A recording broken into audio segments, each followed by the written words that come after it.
Man, I'm trying to be like my big brother. He out here flatbedding. Brother been driving since I believe '03. Own truck, own trailer. And man, I'll give y'all props to you flatbedders, man. I don't like this. I did flatbed for 4 months. Hated it. Did hot shot for 3.5 years. I was cool with the hot shot. But this right here, uh, I'm out of breath.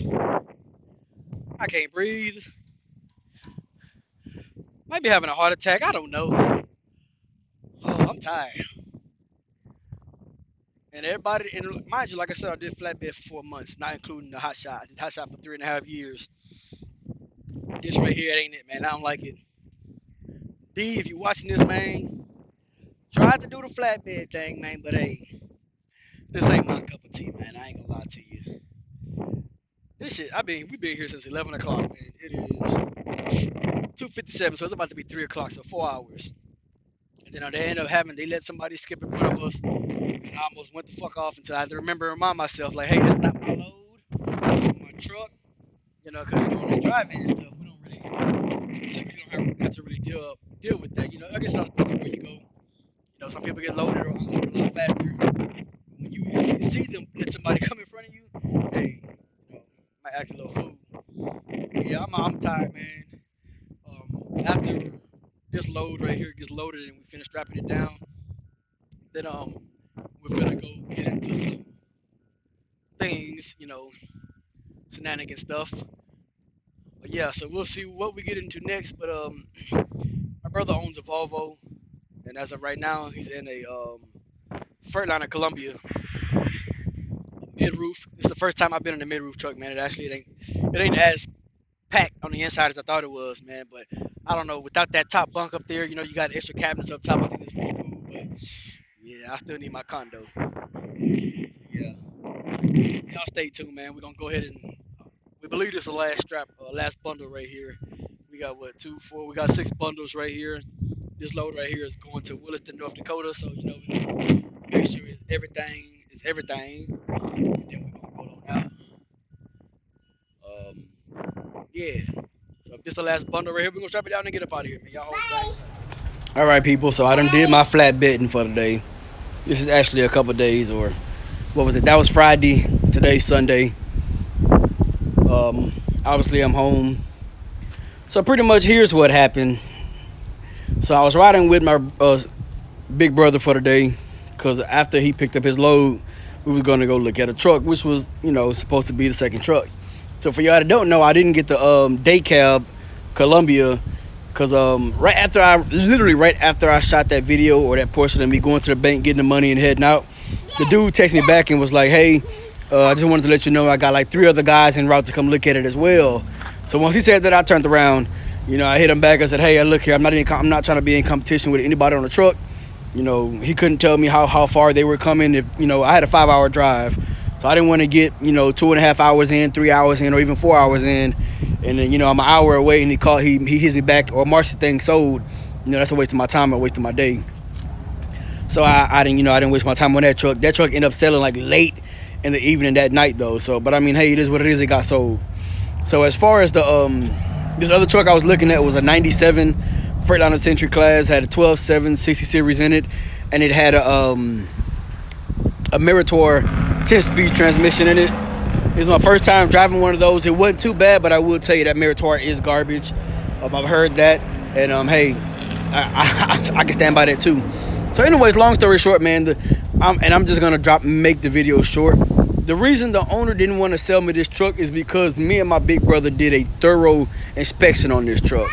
So pretty much what happened was, when I got there, the owner's son, who is their mechanic, I'm buying this. I was purchasing this truck from a trucking company. So it was a truck that they had upgraded the driver out of that truck into a newer truck, so they claimed.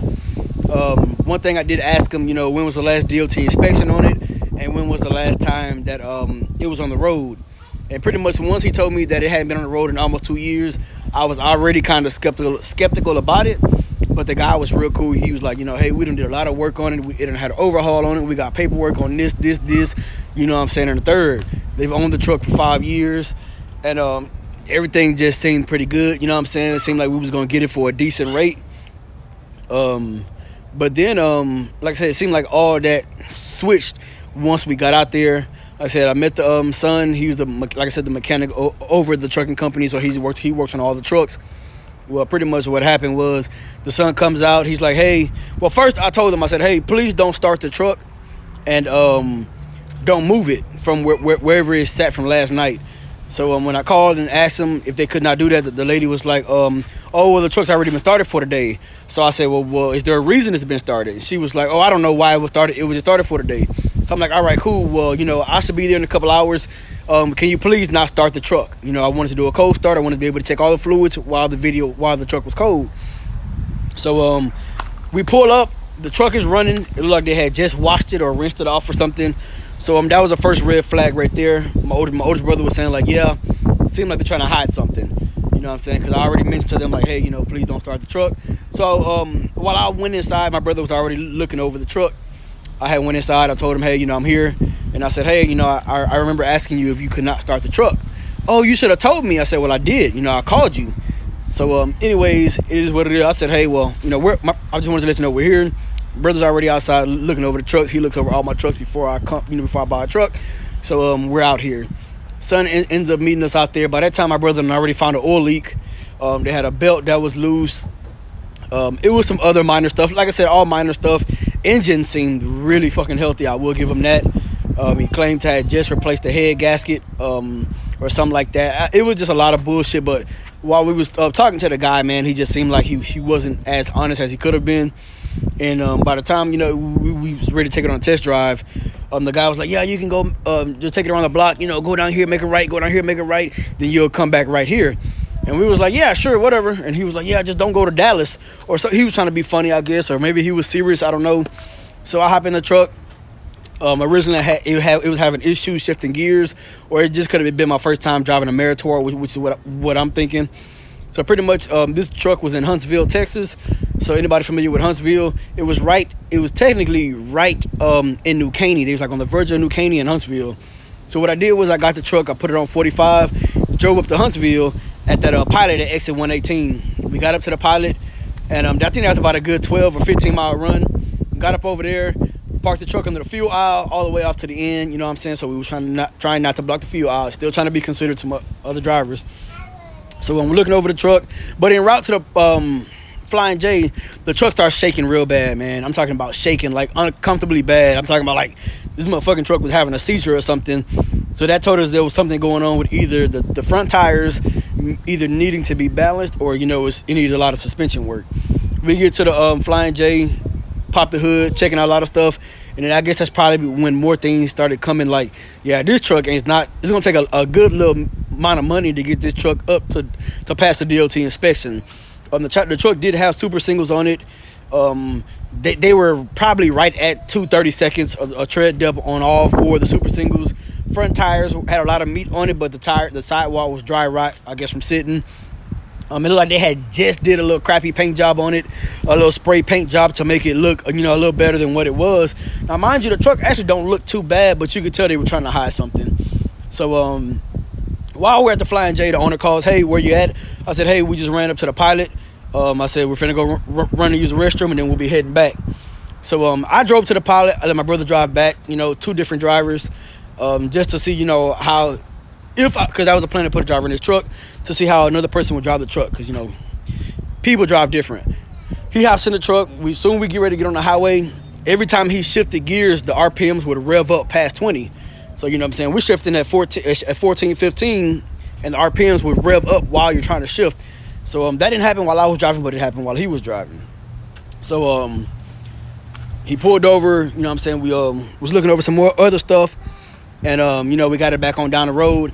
As we're pulling up to the street of where this trucking company was, owner calls back. Now he got a little attitude. Where are you at right now? I said, hey, I'm turning on your street. He hangs up. I guess another minute passed by. We're pulling in. At this time, my brother was pretty much telling me like, yeah, I wouldn't buy it because you're already going to be looking at some type of transmission issues because the clutch was slipping. Transmission was doing some funny stuff. It was making some weird noise. No oil leaks though. There was an oil leak, but the engine seemed real healthy. There was something leaking between I guess where you mount the transmission to the actual engine. I think that might be what the rear main seal or something like that, more than likely. But then again, it could have been transmission fluid, man. I don't know. I'm not a mechanic. So we get back to the shop. The son is over here. I told y'all to go around the block, and my brother was like, yeah, you said we can, because dude was like, yeah, you can go here and you can go here and blah blah blah.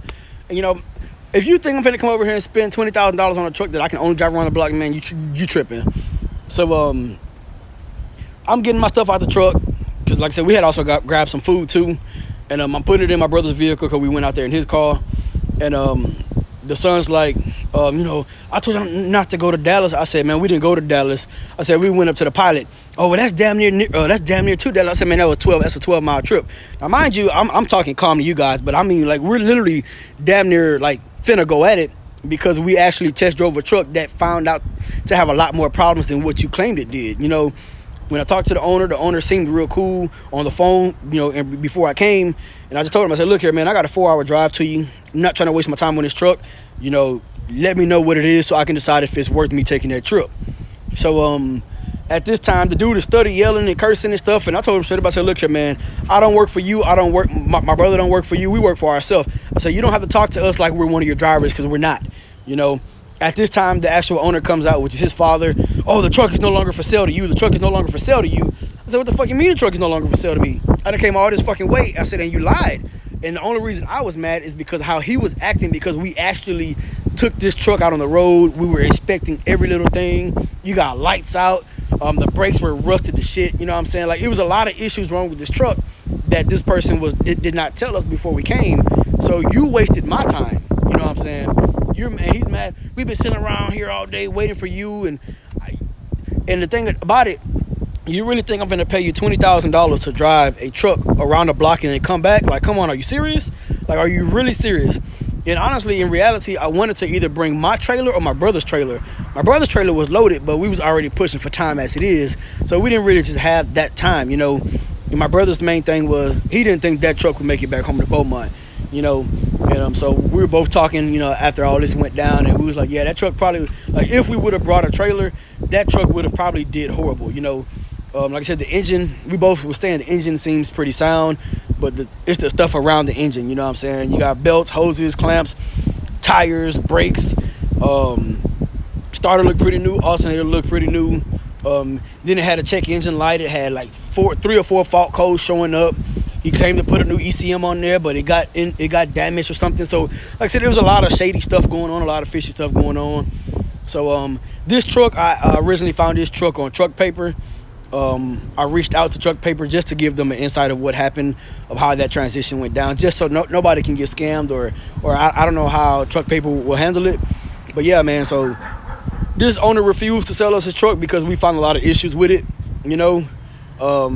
Honestly, it don't cost you anything to be honest with somebody, man. If you sit there and tell them, like, hey, man, they got some issues with it, you know, and then let me decide if I still want to come see it, and if I do, then let's go ahead and negotiate a reasonable rate. So at this time, my brother's like, yeah, man, even with the market, man, this truck is barely a $10,000 truck. Which, I mean, you go, you know, on a regular day, without the way the market is now, that truck would probably sell for $10,000 to $12,000 any day. Now, with the issues on it, the issues that may be a $7,500 to $8,000 truck. Just being realistic. So like I said, the dude didn't even give us a chance to even say, like, okay, let's talk numbers. Come on, my brother was like, you know, let's talk numbers, and that's when everybody started doing their own little dumb stuff. And you know, my brother's trying to tell me to go get in the Jeep and stuff, because, you know, we don't play that, man. And I have a low tolerance for bullshit. So if you come at me with it, man, I'm definitely gonna dish it out to you. I don't care who you are. So yeah, that's pretty much the story, man. Another truck that you know, I pretty much didn't get because, you know, hey, person's being is not being honest. And I've told this to a number of guys that I've talked to about buying a cash truck. If you're gonna spend $20,000 or more, this truck needs to already be road ready. You know, so what I'm looking for is a truck that I can buy today and go pull a load tomorrow. Now, if you need a tire or here, you know what I'm saying, like small stuff, that's fine. But if I have to go buy a truck and then I gotta put it in the shop, then it could possibly be there for a month to a month and a half, it's not worth me getting. You get what I'm saying? And then, mind you, Century Class does not hold its value. They just don't. You know, it's not a large car. It don't hold its value. If it was a classic W9 or Pete, I guess it'd be a different story. But I done already went through all this with Big Daddy. I done put this truck in the shop, and this truck was in the shop for months at a time, getting, a lot of stuff fixed on it. So that's pretty much my story on this truck. I may take this as a sign to just relax a little bit on getting a second truck. But I am still looking. I'm just not as actively looking as I once was. So, I'm a window shop like I've been doing. If I find a good deal, I'll reach out. Probably moving forward, any other truck that I do go look at. Oh, shit. Damn, Jasmine, I stepped on her ass. So any other truck that I go look at, moving forward, I am going to take my oldest brother with me. I am trying to get him to do YouTube videos, man. He goes by Outlaw P, you know what I'm saying? And he does. I talk about a lot of little outlaw stuff that I've done, but he actually lives that, but that's my brother, man. It is what it is. He's been trucking since the early 2000s. I think he got in the truck in 2001 or 2002, around that time. So, he got some experience under his belt. He did take a break from it, and he got back in it, and we're pretty much, we pretty much call each other whenever we have questions or something. If something happens to his truck, he knows he can call me. I'll go help him. If something happens to my truck, vice versa, I can call him, hit him up, and then, we'll go ahead and get it done. But, yeah, man, so that's pretty much my story. Another truck bites the dust, and I mean, hey, that's what it is. Like I said, I'm not desperate. I do have some other small stuff up my sleeve, but I'm trying to wait first. I'm trying to get another pre-emissions truck first, man. I'm trying not to have to go and get something a lot newer. My brother was recommending, hey, go ahead and get you a 2014 or 2015 or something like that. I'm not finna pay these overpriced ass prices for these trucks, man. It just doesn't make sense to me to do it. So like I said, if I can't find a reasonably priced truck in decent condition, then I will wait. As far as Big Daddy, if Big Daddy goes down, I am prepared for it. I think I told you that before in like 2 or 3 videos back. Yeah, so that's pretty much where we're at. If you have any questions or concerns, man, drop them in the comment section below. If you want to get in contact with me, send me an email at truckingwithbigdaddy@gmail.com. Like the video, please. Subscribe to the channel, and I'll catch you guys on the next one.